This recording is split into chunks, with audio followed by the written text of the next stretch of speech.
5 weeks ago on FWA TV, we saw Guy Thunder take on Alex Shane.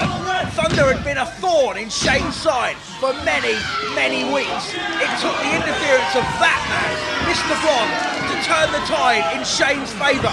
In fact, the whole of Alex Shane's posse of bodyguards got involved. But Guy Thunder was more than a match for all of them, all 5, including Mr. Blonde. But Mr. Blonde, hard head that he had, didn't stay down for long. He was soon up to capitalise on Guy Thunder's mistake. A sidestep from Alex Shane, a chair by Mr. Blonde, and the one-night stand saw Guy Thunder go down for the count. Tonight, he takes on Mr. Blonde. He wants some revenge on his path to getting to Alex Shane. Hi, Guy. Angel, where have you been all these weeks? Have you spoken to Scott yet? No. Well, don't you think you should? I tried to, but he wouldn't take any of my calls. But for you, I'll try harder. Anyway, you're a monster in the ring, Guy, but you're a nice guy, really. I wanted to wish you luck for your match with Mr. Blonde. Take care, alright?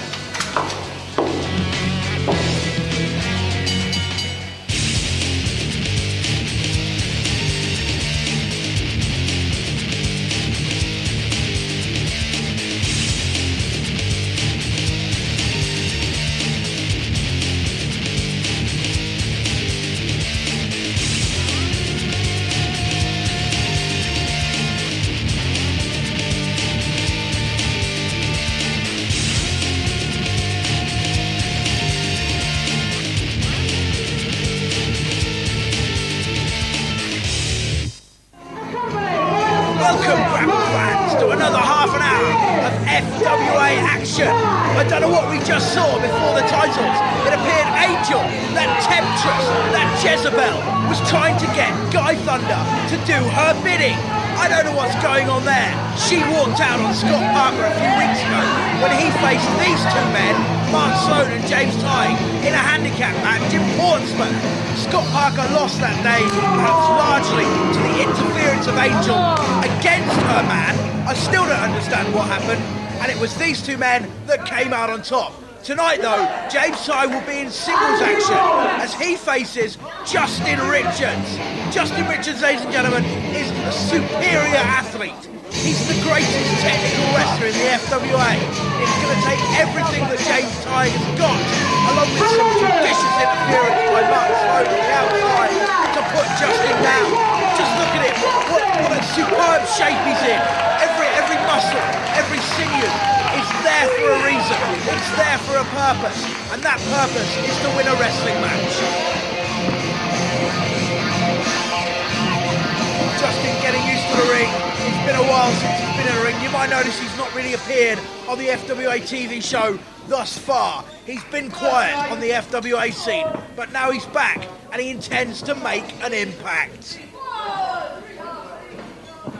Look, as we see Mark Sloan on the outside of the ring there, prowling, predatory.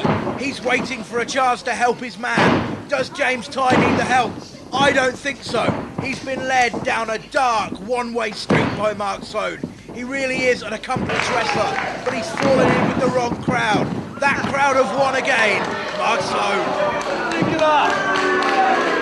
A bit of cockiness there from James Tighe. He really is a cocky young man. He gets that from Mark Sloan. And there's Justin, giving it back to him in spades. Justin has won over 100 amateur championships. He's an accomplished amateur wrestler. He knows how to take a man down to the mat and hurt him. He hasn't proved himself so much in the professional world, but I'm sure it's just a matter of time. See, that's what I was talking about, ladies and gentlemen. Mark Sloan on the outside, distracting Justin Richards, allowing James Tighe to get one over on his opponent in the ring. James Tighe and Mark Sloan, of course, from Portsmouth. They like to think they're hometown heroes. After they beat Scott Parker, they expected a parade. They went up and down the main street of Portsmouth. But let me tell you this, ladies and gentlemen, none of them received a hero's welcome. None of them. None of them.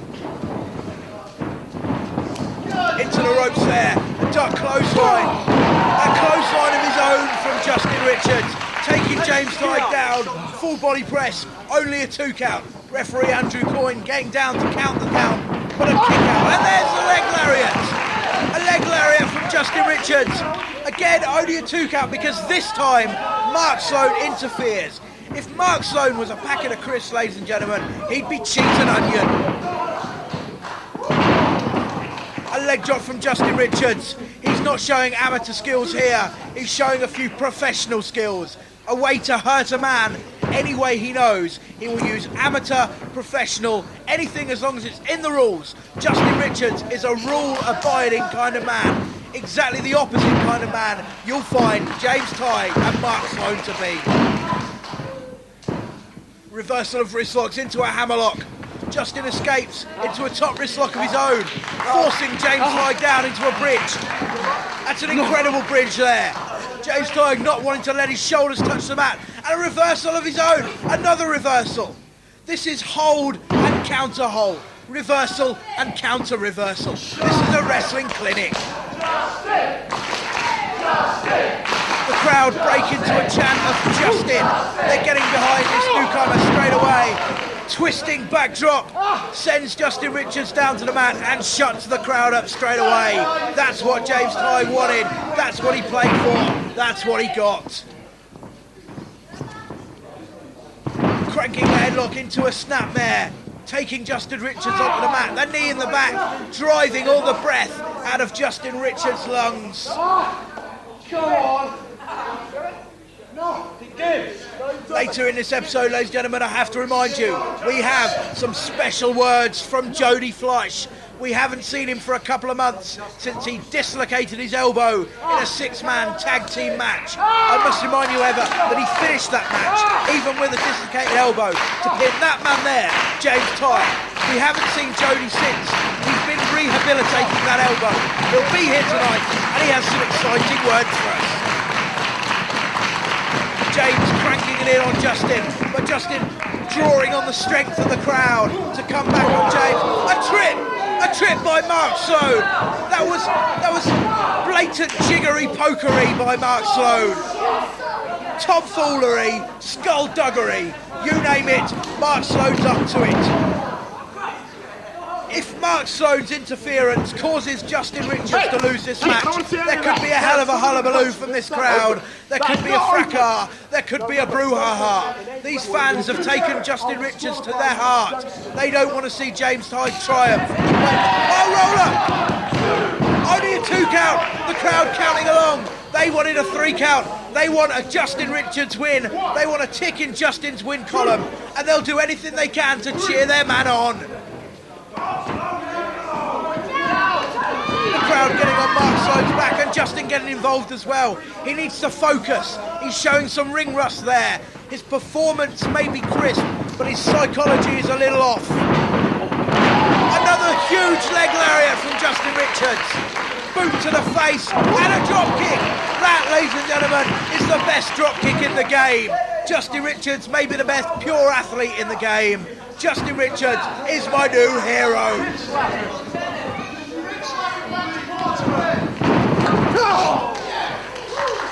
Whipped into the corner, following up with a clothesline, and another from Justin Richards. He's piling on the punishment to James Tighe. Took him up for a suplex. That's a reversal. An inverted suplex. Is this dragon suplex?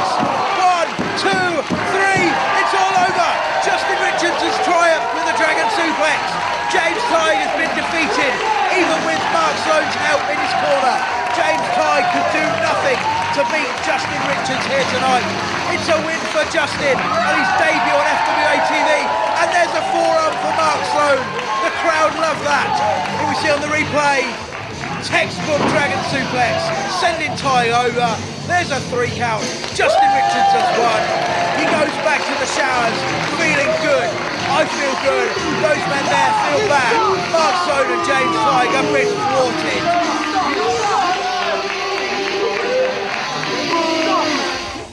Hey, all you swinging hefcats. This is Mark Priest, and when I like to get down at my funky parties, I like to listen to the music on FWA The Music Volume 1, exclusively available at fwamusic.co.uk. There, ladies and gentlemen, it's Jody Fleisch. I promised you earlier that we would have some extra special words from the returning star. As I said earlier, we haven't seen him for a couple of months since he dislocated his right elbow doing a shooting. Here we see footage of a shooting star press from Jody Fleisch. There, it went so tragically wrong. He dislocated that elbow really, really badly. Still managed to make the cover to beat James Tighe. He's got something to say to us tonight. What could it be? Oh! It's Doug Williams! Doug Williams has invaded the ring. This is Jody Fleisch's time. What has Doug Williams got to say? What does he want with Jody Fleisch? He's gone to an armbar. He's gone to a Fujiwara armbar. He's putting the pressure on Jody Fleisch's dislocated elbow. That elbow has only just healed. I believe that Jody was about to announce that he had a title match against that man there, Doug Williams, here next week. It was supposed to be Jody Fleisch versus Doug Williams for the British heavyweight title. If Doug Williams keeps piling on the punishment on Jody Fleisch's elbow, that's not going to happen. Doug Williams is a ruthless man. But look, it's Johnny Storm! It's Johnny Storm! He's flying through the air, sending Doug Williams cascading out of the ring. Johnny Storm is here to save the day, to save his good friend Jody Fleisch. He's grabbing the microphone. What's he got to say? Doug Williams, you're nothing but a backstabbing piece of crap!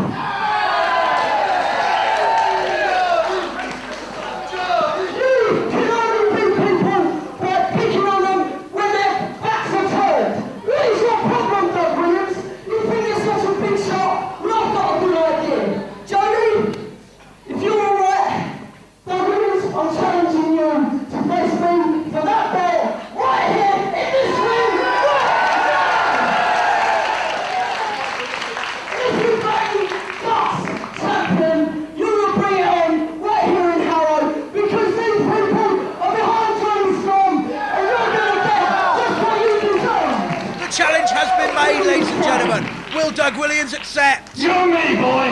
I'll take you on. It doesn't matter if it's Jody, if it's you. I don't give a monkeys because I'm the FWA British champion, and I will be when I finish with you. Exciting news. Join us after the break.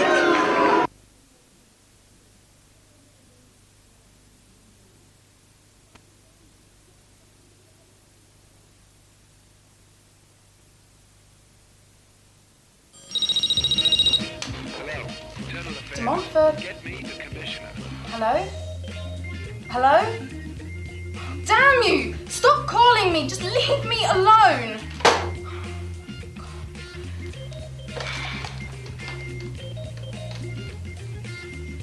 Hello? Is Mr. Scarlow there? Right. Can you tell him that Miss Dartford called? Yes. And could you tell him that I need to speak to him as soon as possible? Yes. Thank you. Bye. Hello? Can you do this properly, please? I'm up here. Thank you.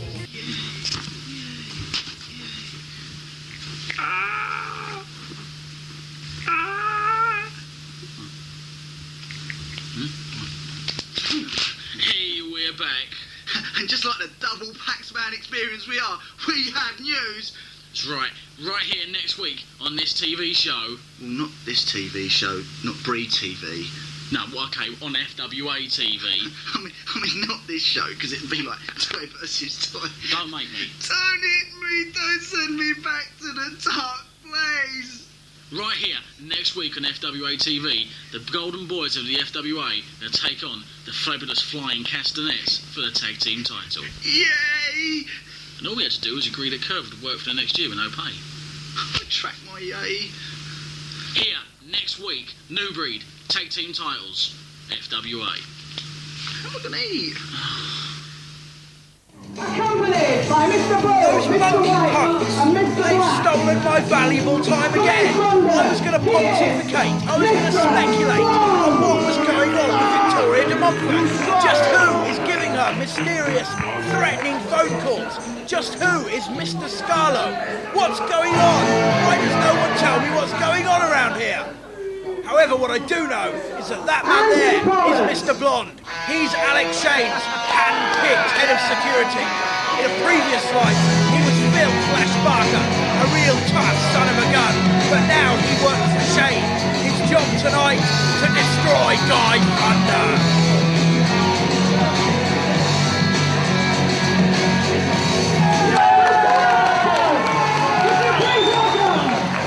Get on their feet, the crowd rejoice for Guy Thunder.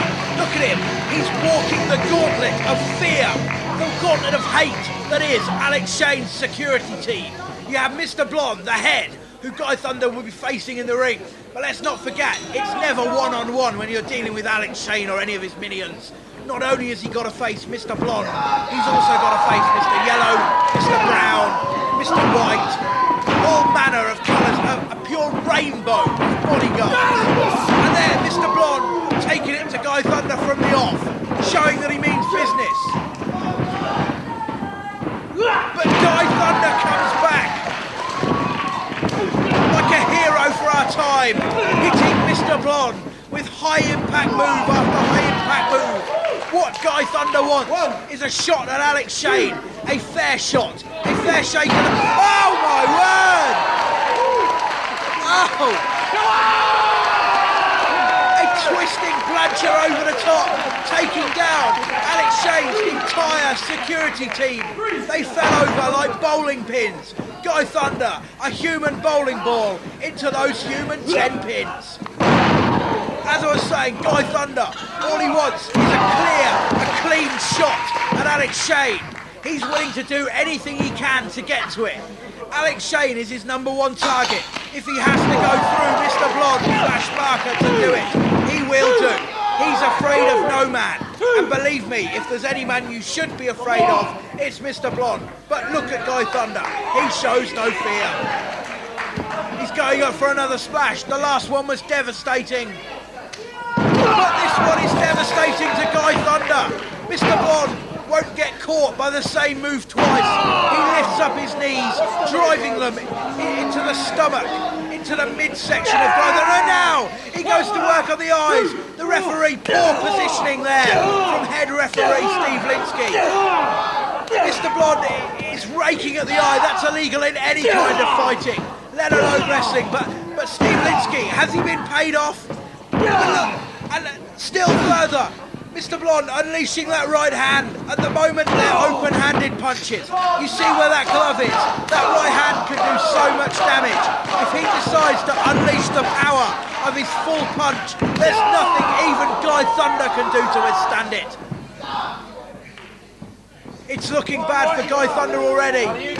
Punch after punch, open-handed palm strikes with that gloved hand to Guy Thunder's face. Mr. Blonde going to the boundary of the rules. He's seen the line of the rules and he's putting 1 foot over it. He's not actually breaking the rules. He doesn't want to get disqualified. He's having too much fun hurting Guy Thunder. And again, blow after blow to the eye. He wants to blind Guy. That eye is already swelling shut. Guy Thunder has taken so much punishment. He wasn't a pretty man before this. In fact, he'll be the first man to tell you he's an ugly man. He's got nothing to risk in the ring. But Mr. Blonde, Flash Barker, is going to make sure that Guy Thunder is going to get even uglier. Earlier in the show, we saw Angel, that Jezebel, that witch, up to no good, flirting with Guy Thunder. Is even she going to want to carry through what must be a nefarious plan when Guy Thunder is looking like he's been 10 rounds? And let's face it, 10 rounds would be... I was about to say that 10 rounds would be a mercy, that Guy Thunder would need to get out of the ring as soon as possible. And out of the bottom drawer, he pulled out a German suplex, taking Mr. Blonde to the mat. It's Guy Thunder's game now. He's suddenly back on top. And there's a belly-to-belly twisting suplex. Still only a 2 count. Steve Linsky, slow counts. If I were a conspiracy man, I'd sense a conspiracy. However, Steve Litsky's not clever enough to get involved in anything like that. It's just poor officiating. The chop from Mr. Blonde. We saw him a few weeks ago in a match with Kerry Cabrero. They were trading chops like butchers at a chop swap meet. But now he's the one really laying them in, and there, still raking at the eyes of Guy Thunder. That eye must be causing enormous, immense pain to Mr. Thunder from Mr. Blonde. How can he withstand this kind of punishment? And there, with the right hand, that gloved right hand, pretty soon, I think that Mr. Blonde is going to unleash his vicious right hand, his roundhouse punch, a huge right hand punch with that gloved hand. When that hits you, there's no getting up. It's the hardest punch in the game. It's a hand of stone. I'd like to call him Hands of Stone, Mr. Blonde. Instead, I have to call him Sir. It's a group bugging on the outside. This is not within the rules of wrestling. Steve Litsky, get a grip. Don't allow yourself to be so easily distracted. The bodyguards are setting him up. We're going to see the right fist. Oh! Mr. Yellow took that right fist clear on the side of his face. His face must have caved in.